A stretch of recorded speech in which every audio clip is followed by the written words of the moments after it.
మనందరి ప్రియతమ నాయకుడు రాష్ట్ర ముఖ్యమంత్రి గారు మిమ్మల్ని ఉద్దేశించి మాట్లాడాలి, ప్రసంగించాలి. ఎక్కువ సమయం తీసుకొని రెండే ముచ్చట్లు చెప్తాను. వేదికను అలంకరించిన పెద్దలందరూ, ఈనాటి ఈ సమావేశానికి విచ్చేసిన నారాయణపేట జిల్లా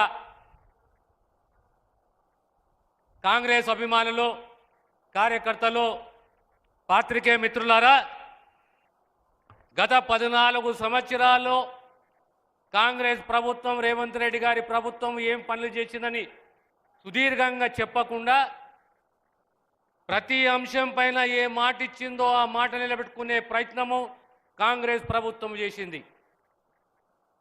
ప్రధానంగా 6 గ్యారంటీలే కాదు, రుణమాఫీయే కాదు, ఇందిరమ్మ ఆత్మీయ భరోసానే కాదు, గత 10 సంవత్సరాలలో రేషన్ కార్డు లేకపోతే ఈరోజు రేషన్ కార్డు ఇవ్వడానికి సిద్ధంగా ఉన్నది. గత 10 సంవత్సరాల్లో ఇండ్లు లేవు, కానీ ఒక్కొక్క నియోజకవర్గానికి 3500 ఇండ్లు మంజూరు చేసింది.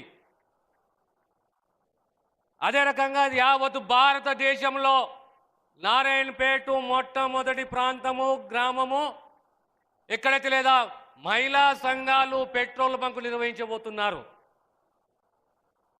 అదే రకంగా 2 అంశాలను నేను ప్రస్తావిస్తాను. ఒకటి కులగణన, రెండవది తెలంగాణ రాష్ట్రానికి సంబంధించి వర్గీకరణ. 1931లో కులగణన జరిగితే మళ్ళీ దేశంలో మొదటి రాష్ట్రము కాంగ్రెస్ ప్రభుత్వము 2004-2005లో తిరిగి కులగణన చేసింది. విజయవంతంగా కులగణన చేసి, ఈ కులగణన అవసరమా అంటే సమాజంలో సమానత్వం పోవాలి, ప్రభుత్వం అందించే ఫలాలు అందరికీ అందాలి అంటే ఆ కులాల యొక్క ఆర్థిక, సామాజిక, రాజకీయ పరిస్థితులు ఏ రకంగా ఉన్నాయని చెప్పి అధ్యయనం చేయడానికి ఈ కులగణన ఎంతైనా అవసరమో. ఈరోజు విజయవంతంగా కులగణన చేసి, అదేవిధంగా 30-40 సంవత్సరాల ఆంధ్ర రాష్ట్రము, తెలంగాణ రాష్ట్రములో వర్గీకరణ. ఈ వర్గీకరణ అనేది ఏ కులానికి వ్యతిరేకం కాదు, ఏ వర్గానికి వ్యతిరేకం కాదు.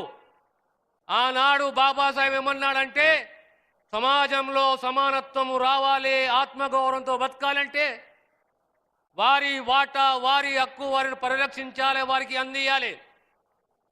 ఈనాడు 59 కులాలు తెలంగాణ రాష్ట్రంలో, 59 కులాలు, 52 లక్షల పైచిలుకు జనాభా.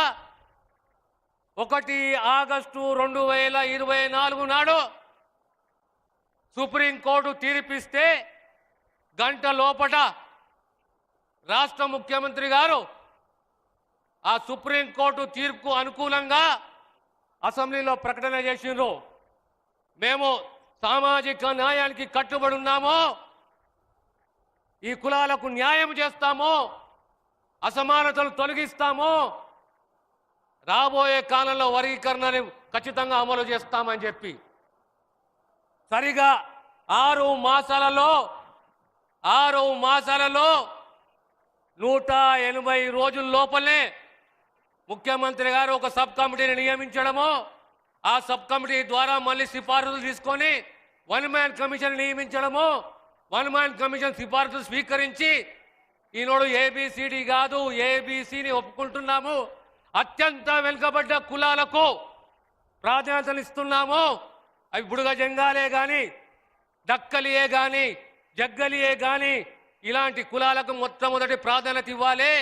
జనాభా ప్రాతిపదంగా ఈరోజు తెలంగాణలో అత్యధిక మెజారిటీ ఉన్న మాదిగ వర్గాలకు కనీసము 9.7% రిజర్వేషన్ ఈ ప్రభుత్వం రేవంత్ రెడ్డి గారి నాయకత్వంలో ఇవ్వబోతున్న విషయాన్ని మీకు సవినయంగా తెలియజేస్తున్నాను.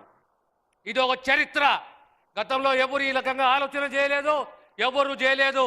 రాబోయే కాలంలో బీసీలే కానీ ఎస్సీలే కానీ వారికి సామాజికంగా ఆర్థికంగా రాజకీయంగా ఉద్యోగపరంగా ఈ ప్రభుత్వం మీకు న్యాయం చేస్తుందన్న విషయాన్ని తెలియజేస్తూ నేను సెలవు తీసుకుంటాను. Thank you sir.